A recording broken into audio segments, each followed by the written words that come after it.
پاس دولت بہت ساری تھی لیکن بچے چھوٹے چھوٹے تھے. اس نے تھیلے کے اندر سونا ڈالا کہ یہ کسی کے سپرد کر جاؤں کہ میرے بچے بڑے ہوں تو ان کو دے دے. سوچا غریب کو دیا تو وہ سنبھال نہیں سکے گا، بچوں کو دیا تو وہ ضائع کر دیں گے. ایک دوست تھا اس کا امیر ترین، اس کو کہا کہ میاں یہ سونا اور تھیلا ہے، ساتھ وصیت نامہ لکھا، جب میرے بچے بڑے جوان ہو جائیں، بالغ ہو جائیں تو جو تیرا جی چاہے ان بچوں کو دے دینا. یہ اس نے وصیت کی اور وہ سب کچھ اس کے سپرد کیا. بچے جوان ہوئے، اس نے لوگوں کو بلایا، بچوں کو بلایا، سونا تھیلا سب کچھ سامنے رکھا، وصیت نامہ پڑھا. ان کے باپ نے جب مرتے ہوئے مجھے یہ سونا تھیلے میں ڈال کر دیا تو ساتھ یہ وصیت نامہ لکھ کر دیا کہ جب میرے بچے جوان ہوں گے جو تیرا جی چاہے بچوں کو دے دے. تو اس نے سونا اپنے پاس رکھ لیا اور خالی تھیلا بچوں کو دے دیا. اب سارے کہیں ظلم ہوا ہے، یتیموں کے ساتھ ظلم ہوا ہے، لیکن کریں کیا کہ وصیت نامہ ہی ایسا تھا، نہ عدالتی چارہ جوئی ہو سکتی ہے، نہ اس کو کہا جا سکتا ہے. سارے کہیں ظلم ہوا. علماء سے پوچھا، کہا ظلم ہوا، لیکن کیا کہا جا سکتا ہے؟ وصیت نامہ کے اندر بات ہی ایسی تھی کہ اس نے زیادتی کی ہے اور سب کچھ خود رکھ لیا. امام اعظم امام ابو حنیفہ، سراج الامہ، امام الائمہ، آپ کی خدمت میں لوگ حاضر ہوئے کہ یوں یتیموں کے ساتھ یہاں زیادتی ہوئی، لیکن وصیت نامے کی عبارت اس طرح کی تھی، اس لیے کوئی بول بھی نہیں سکتا. آپ کو ارشاد فرمائیں. کہا دوبارہ سب لوگوں کو جمع کر لو، اسے بھی بلا لو، بچوں کو بھی بلا لو. بلا لیا گیا. کہا میاں وصیت نامہ پڑھو. وصیت نامہ پڑھا گیا کہ یہ سونا ہے، تھیلے میں ڈال کے تجھے دے رہا ہوں، جب میرے بچے جوان ہو جائیں گے جو تیرا جی چاہے وہ بچوں کو دے دے. میں پھر کہا اب تمہارا جی سونے کو چاہ رہا ہے یا تھیلے کو چاہ رہا ہے؟ اس نے کہا میں تو سونا رکھنا چاہتا ہوں. کہا وصیت نامہ پڑھو. وصیت میں ہے جب بچے جوان ہوں گے جو تیرا جی چاہے وہ بچوں کو دے دے. اب تیرا جی وہ سونے کو چاہ رہا ہے اور وصیت میں لکھا بھی ہے کہ جو تیرا جی چاہے وہ بچوں کو دے دے، لہذا سونا دینا، بچوں کو تھیلا رکھنا. تو امام اعظم نے اس طرح ان یتیم کو فرمائی تو کہا لن تنالوا البر حتى تنفقوا مما تحبون. تم اتنی دیر تک نیکی کی حقیقت کو نہیں پہنچ سکتے جب تک اس کو تم اللہ کی راہ میں خیرات نہ کرو جس کو تم خود پسند کرو. اللہ مما تحبون، تو انسان اس کو راہ خدا میں خیرات کرے جس کو خود پسند کرتا ہے. اور آگے فرمایا وَعَلَمُوا، اور جان لو ان اللہ غنی حمید، اللہ غنی بھی ہے اور سراہا ہوا بھی ہے. اسے تمہارے مالوں کی ضرورت نہیں ہے، وہ ان غریبوں کو خود بھی تو دے سکتا تھا نا. تمہاری ڈیوٹی لگائی کہ تم دینا، وہ خود بھی تو دے سکتا تھا، لیکن یہ تمہاری آزمائش، ان کی آزمائش اور تمہاری آزمائش. اب دیکھتے ہیں کون اپنی آزمائش میں پورا نکلتا ہے. الشیطان یعدکم الفقر ویامرکم بالفحشاء، شیطان تمہیں اندیشہ دلاتا ہے محتاجی کا. اگر تم نے اللہ کی راہ میں دیا تو تم محتاج ہو جاؤ گے، تمہارے پاس اتنی دولت نکل جائے گی. وَيَأْمُرُكُمْ بِالْفَحْشَاءِ، اور تمہیں بے حیائی کا حکم دیتا ہے. بے حیائی سے یہاں مراد علماء تفسیر فرماتے ہیں بخل ہے، کنجوسی ہے. اور کنجوسی کو بے حیائی اس لیے کہا گیا کہ اس سے بڑی کیا بے حیائی ہوگی کہ غریب نانے شبینہ کو ترستا ہو اور امیر دولت کو سنبھال کے بیٹھ جائے. یہ بے حیائی نہیں ہے تو اور کیا ہے. امام غازی تفسیر کبیر کے اندر اسی آیت کریمہ کے تحت 5-6 چیزیں بیان فرمائی کہ صدقہ کب چھپا کے دینا چاہیے اور کب ظاہر دینا چاہیے. گفتگو وہ لمبی ہے، میں ایک بات عرض کر کے اجازت چاہوں گا اور بات آگے بڑھاؤں گا. 2 طرح سے جو ہے وہ صدقہ دیا جاتا ہے، ظاہر اور پوشیدہ. اور اس میں اگر کسی شخص کو آپ دے رہے ہیں، کسی ذات کو دے رہے ہیں، تو پھر اس وقت مستحب اور بہتر یہ ہے کہ آپ چھپا کے دیں. کسی کی مدد ذاتی طور پہ کر رہے ہیں، غریب ہے، بیوہ ہے، یتیم ہے، تو پھر اس کی غربت کا اشتہار نہ لگائیں، پھر بہتر ہے کہ چھپ کے دیں. اور آقا کریم نے فرمایا 7 اشخاص قیامت کے دن اللہ کے عرش کا ٹھنڈا سایہ پائیں گے جب کوئی سایہ نہیں ہوگا. ان میں ایک شخص یہ فرمایا وَرَجُلٌ تَصَدَّقَ بِصَدَقَةٍ فَأَخْفَاهَا حَتَّى لَا تَعْلَمَ شِمَالُهُ مَا تُنْفِقُ يَمِينُهُ. وہ آدمی جس نے تنہائی میں صدقہ دیا اور اتنا خفیہ دیا کہ جو دائیں ہاتھ نے کیا وہ بائیں کو خبر نہ ہو. فرمایا کل قیامت کے دن جب کوئی سایہ نہیں ہوگا اللہ اسے اپنے عرش کا ٹھنڈا سایہ نصیب ہوگا، اور جو عرش کے سائے تلے ہوگا قیامت کی تکلیف سے محفوظ ہوگا، جو عرش کے سائے تلے ہوگا وہ قیامت کی پریشانیوں سے محفوظ ہوگا، جو عرش کے سائے تلے ہوگا اس کو جام کوثر ضرور دیا جائے گا، اور جو ایک گھونٹ بھی پی لے گا 50,000 سال کے دن میں اسے کبھی بھی پیاس نہیں لگے گا۔ تو جس نے اپنے صدقے کو خفیہ دیا، دائیں نے دیا بائیں کو خبر نہ ہو، اللہ اکبر۔ بلکہ علماء اس کی تشریح میں لکھتے ہیں کہ جس کو صدقہ دیا جا رہا ہے بہتر ہے کہ اس کو بھی خبر نہ ہو، اس انداز سے اس کے گھر میں پھینک آؤ کہ اسے بھی پتہ نہ ہو کہ میرے اوپر کون مہربانی کر گیا۔ اللہ اکبر۔ اگر ایسا ہو تو یہ انتہائی خفیہ حالت ہے۔ اللہ اکبر اللہ اکبر۔ تو کہا کہ اگر تم صدقہ خفیہ دو تو وہ بھی تمہارے لیے بہتر ہے، اور اگر تم ظاہر دو تو ظاہر دینا کس وقت مستحب ہے، جس میں کسی شخص کی ذات کا معاملہ نہ ہو۔ مثال کے طور پہ مسجد کے لیے فنڈ مانگا جا رہا ہے، دارالعلوم کے لیے مانگا جا رہا ہے، کسی ہاسپٹل کے لیے مانگا جا رہا ہے، کسی اور رفاہی کام کے لیے مانگا جا رہا ہے، لہٰذا وہاں آپ اس نیت سے کہ اگر میں اٹھ کے اعلان کروں گا تو میرے دیکھا دیکھی کئی اعلان کریں گے، لہٰذا مدد ہو جائے گی۔ تو آقا کریم نے ایک مرتبہ جہاد کے لیے فنڈ مانگا تو ایک صحابی نے جلدی سے آغاز کر دیا، اس کو دیکھنے سے باقی بھی اٹھ کھڑے ہوئے۔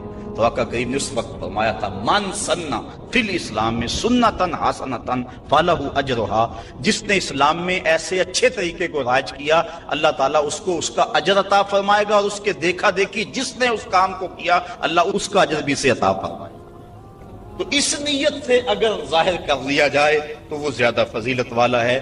دوسرا، اگر آپ خفیہ کی بجائے اعلانیہ کرتے ہیں تو اس سے آپ کے نفس پر ریاکاری کا امکان پیدا ہو جاتا ہے، تو پھر بہتر یہ ہے کہ ریاکاری سے بچنے کے لیے خفیہ صدقہ کیا جائے تاکہ اللہ تعالیٰ آپ کے اس عمل کی برکت آپ کو نصیب فرمائے، ورنہ ایسا ہوگا کہ ریاکاری سے سب کچھ برباد ہو جائے گا۔ آگے ارشاد فرمائے وَيُكَفِّرُ عَنْكُم مِّن سَيِّئَاتِكُم، اگر تم اللہ کی راہ میں چھپ کے یا ظاہر صدقہ کرو گے تو اللہ کے نزدیک وہ بہتر ہے، اور وہ اس سے تمہارے گناہوں کو اتار دے گا، یعنی صدقہ دینے سے جو ہے وہ گناہ مٹتے ہیں۔ واللہ بما تعملون خبیر، اور جو تم کر رہے ہو اللہ اس کو دیکھ رہا ہے، نہیں کسی نے دیکھا، جس کو تم نے دیا اس نے بھی نہیں دیکھا، کسی کو نہیں کانوں کان خبر ہوئی، لیکن جس کے لیے دے رہے وہ تو دیکھ رہا۔ اللہ اکبر۔ یہ اپنی اپنی نیت پر منحصر ہے کہ کس کی نیت کیا ہے۔ لیس علیک ہداہم ولکن اللہ یہدی من یشاء، اے حبیب آپ کے اوپر لازم نہیں ہے کہ ان کافروں کو جو ہے وہ آپ ہدایت دیں، بلکہ اللہ جس کو چاہتا ہے ہدایت دے دے۔ یہ کفار کو صدقہ دینے کے جواز پر آیت نازل ہوئی۔ صحابہ صدقہ اپنا دیتے تھے، اپنوں کو مسلمانوں کو بھی، لیکن ان کے رشتہ دار کافر بھی ہوتے جو پریشان ہوتے، تو دل میں آتا یہ کافر ہیں، تو اللہ تعالیٰ نے اجازت دی کہ ان کو بھی آپ دے سکتے ہیں۔ تو کافر کو صدقہ واجبہ نہیں لگتا، یعنی زکوٰۃ نہیں لگتی، صدقہ فطر نہیں لگتا، اور جو منت کا جو صدقہ ہے وہ نہیں لگتا، واجبہ نہیں لگتا، نافلہ صدقے جو ہیں ویسے تعاون کر دیا جائے تو وہ اس کو لگ جاتا ہے۔ اس کی دلیل قرآن مجید کی یہ آیت ہے، وَمَا تُنْفِقُوا مِنْ خَيْرٍ فَلِأَنفُسِكُمْ، اور تم جو اچھی چیز دو تو تمہارا ہی اس میں بھلا ہے، فائدہ تمہیں ہی ہوگا، تمہارا ہی بینک ہے۔ وَمَا تُنْفِقُونَ إِلَّا ابْتِغَاءَ وَجْهِ اللَّهِ، اور تمہیں خرچ کرنا مناسب نہیں مگر اللہ کی رضا چاہنے کے لیے۔ وَمَا تُنْفِقُوا مِنْ خَيْرٍ يُوَفَّى إِلَيْكُمْ، اور جو مال تم خدا کی راہ میں دو گے اس کا تمہیں پورا پورا اجر ملے گا۔ وَأَنْتُمْ لَا تُظْلَمُونَ، تمہارے سے ظلم نہیں کیا جائے گا، جدیا اس کا پورا پورا اجر ملے گا۔ لِلْفُقَرَاءِ الَّذِينَ أُحْصِرُوا فِي سَبِيلِ اللَّهِ، یہ کہا کہ کافروں کو تم صدقہ دے سکتے، لیکن فرمایا تمہارے صدقے کے زیادہ حقدار وہ ہیں، کون؟ للفقراء الذین، وہ فقیر لوگ، احسروا فی سبیل اللہ، جو اللہ کی راہ کے اندر رکے ہوئے۔ اس سے مراد احسروا فی سبیل اللہ سے مراد مفسرین نے اصحاب صفہ لیے ہیں۔ یہ 400 کے قریب صحابہ تھے، 300 سے لے کر 400 تک ان کی تعداد مختلف روایات میں آئی ہے، جو مسجد نبوی میں رہتے تھے۔ ان کا نام کوئی گھر تھا نہ ان کے اہل تھے، بس سارا دن مسجد نبوی میں رہتے۔ حضور نے ان کے لیے ایک چبوترا بنوا دیا جس کو صفہ کا چبوترا کہا جاتا ہے، تو وہ اس پہ بیٹھے رہتے، حضور کے انتظار میں رہتے۔ آقا کریم آتے تو وہ حضور سے دین سیکھتے، بلا تعین اوقات حضور سے دین سیکھتے، کسی غزوے پر حضور ان کو چاہتے تو ساتھ لے جاتے، کسی سرایہ پہ بھیجتے تو وہ حضور کے حکم کی جو ہے وہ تعمیل کرتے، زیادہ کوشش کرتے کہ وہ لکڑیاں اکٹھی کر کے ان کو بیچ کر اپنے پیٹ کا گزارا کرتے، لیکن مصروفیت چونکہ تعلیم دین میں تھی تو وہ کمائی نہیں کر سکتے تھے۔ اللہ تعالیٰ جل شانہ نے یہاں باقاعدہ یہ بات ارشاد فرما دی، لا یستطیعون ضربا فی الارض، وہ زمین پر چل نہیں سکتے، یعنی باقاعدہ وہ کاروبار نہیں کر سکتے کیونکہ وہ دین کے علم کے لیے رکے ہوئے ہیں۔ کہا تمہارے صدقے کے زیادہ حقدار یہ طلباء ہیں، دین والے لوگ جو سب کچھ چھوڑ کے دین سیکھ رہے ہیں۔ یحسبهم الجاہل اغنیاء من التعفف، سوال نہ کرنے کی وجہ سے اس کو ناواقف آدمی سمجھتے ہیں یہ تو بڑے ٹھیک ٹھاک ہیں، یہ تو غنی ہیں، کیونکہ ہر بندہ اندر نہیں جھانک سکتا۔ وہ کیا کسی نے کہا تھا نا، ہستی پلکوں کے نیچے غم بھی پلتے ہیں، ہستی پلکوں کے نیچے غم بھی پلتے ہیں، مگر کون دیکھتا ہے اتنی گہرائی میں۔ تو وہ بظاہر ان کے چہرے مورے ایسے ہیں کہ لگتا یہ ہے کہ یہ بڑے ٹھیک ٹھاک، ضرورت ہی نہیں ہے، لیکن مالداروں کے اوپر لازم ہے کہ ان کو بھی تلاش کریں جو مانگتے نہیں اور ان کے گھر جا کے ان کی اعانت کر کے آئیں۔ اللہ نے اپنے محبوب سے مخاطب کر کے کہا تعرفہم بسیماہم، محبوب تو ان کی پیشانیوں سے پہچان لیتا، لوگ نہ جانے تجھے تو پتا ہے۔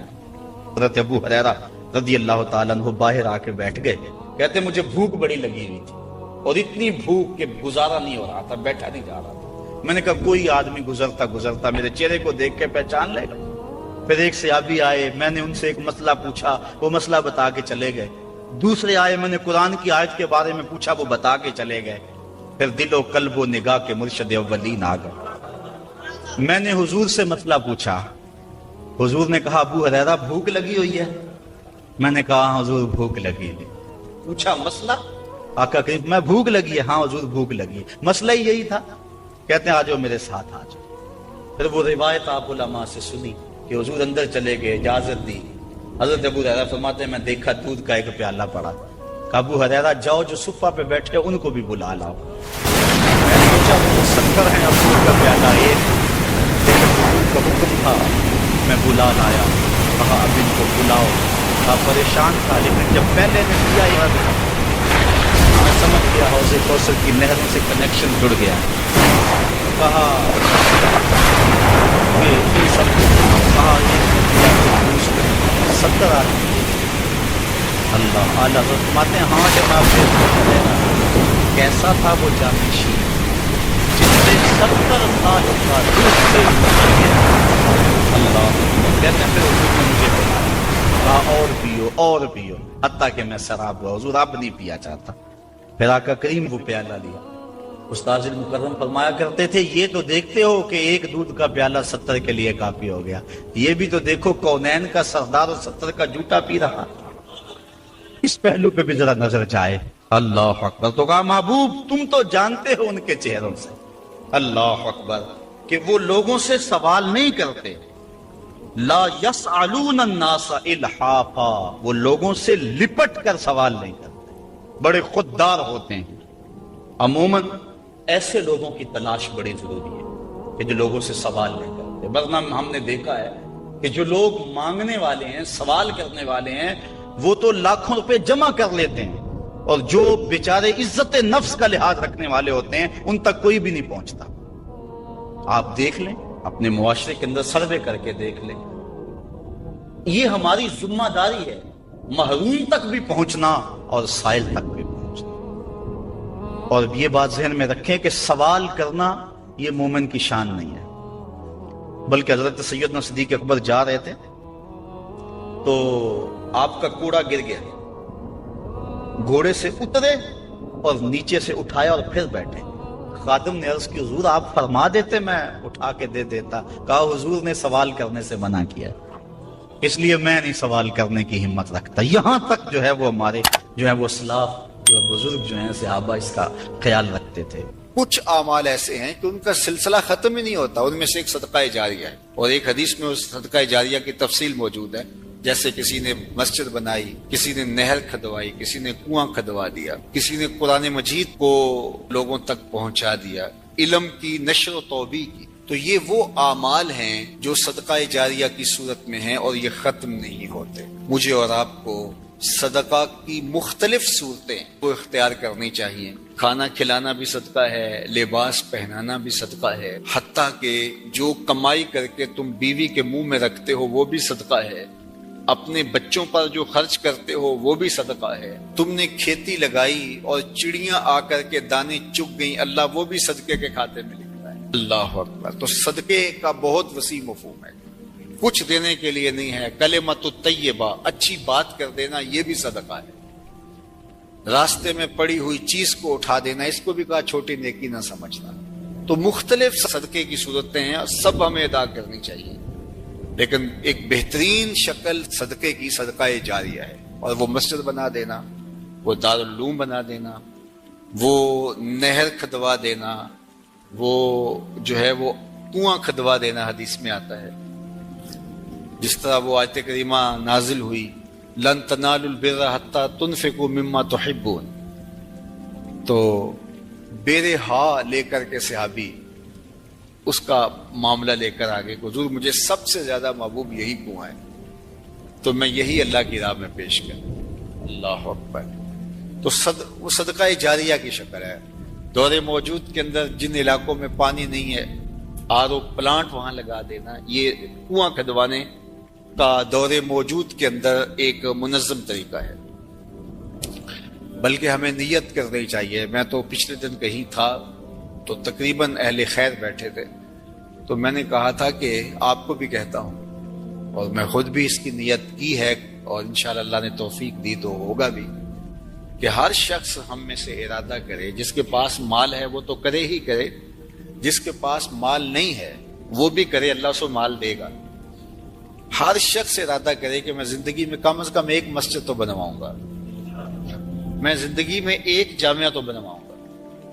تو یہ اگر ہم نیت کر لیں تو نیت المومن خیر من عملہ، تو اس کا ثواب آج سے ہی شروع ہو جائے گا. نیت وہ والی نہیں ہے کہ جب مال ہو تو پھر نیت ٹوٹ جائے. کچھ نیتیں ایسی ہوتی ہیں بندہ پہلے نیت کرتا ہے جب مال نہیں ہوتا. ایک واقعہ مشہور ہے کہ ایک آدمی چڑھا اس کے اوپر کھجور کے اوپر توڑنے کے لیے، تو وہاں ایک سانپ بیٹھا ہوا تھا.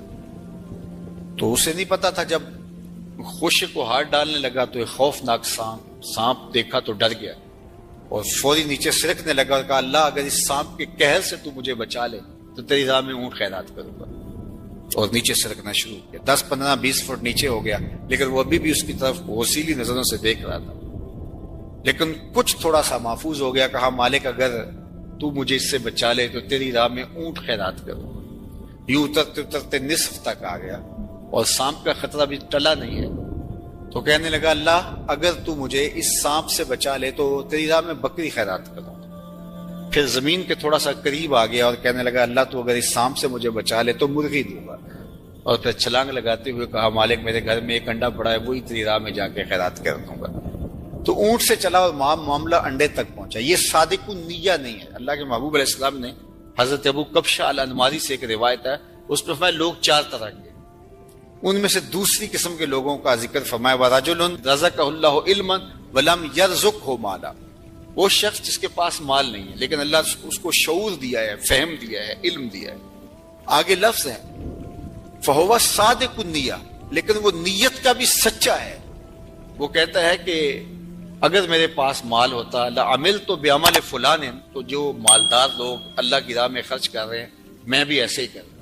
اور وہ ایسے اوپر سے نہیں کہہ رہا جب مال آ جائے تو پھر جائے. فرمایا وہ ہوگا صادق النیہ، وہ نیت کا سچا ہے. اگر مال آتا تو کرتا. آقا کریم نے فرمایا کہ کل قیامت کے دن اس نے کیا کچھ نہیں ہے لیکن جب اعمال تولیں گے تو یہ بھی اس سخی کے ساتھ ہی کھڑا ہوگا، یہ بھی افضل المنازل.